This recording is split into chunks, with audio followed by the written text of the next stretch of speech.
நெல்லை இருட்டுக்கடை உரிமை யாருக்கு என்ற விவகாரத்தில் மீண்டும் எழுந்திருக்கிறது புதிய பிரச்சனை.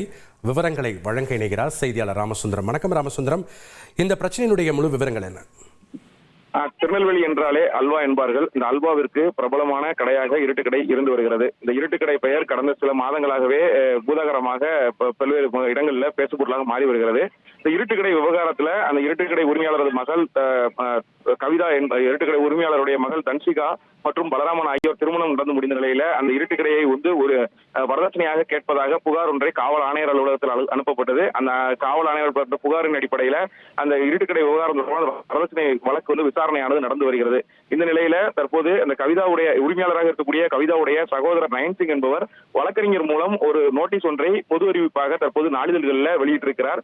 அந்த நாளிதழ்களில் வெளியிட்டுள்ள அந்த பொது அறிவிப்புல அந்த இருட்டுக்கடையின் உரிமை ஸ்தாபனம் நயன்சிங் தரப்புக்கே சொந்தம் என்பது அந்த குறிப்பிடப்பட்டிருக்கிறது. நோட்டீஸில் குறிப்பிடப்பட்டிருக்கிறது.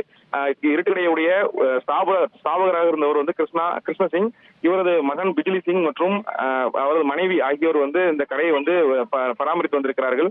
பிஜிலி சிங் உயிரிழப்புக்கு பின்பு அந்த அவரது மனைவி அந்த பராமரித்து வந்த நிலையில சூழல்ல அவரது சகோதரர் மகளுக்கு குடும்பத்தினருக்கு, அதாவது சகோதரரான பலராம் சிங் குடும்பத்தினருக்கு எழுதி கொடுத்திருக்கிறார்கள். அதன் அடிப்படையில தற்போது இந்த வழக்கறிஞர் நோட்டீஸ் ஒன்றையும் நயன்சிங் என்பவர் பொது அறிவிப்பாக வெளியிட்டிருக்கிறார்.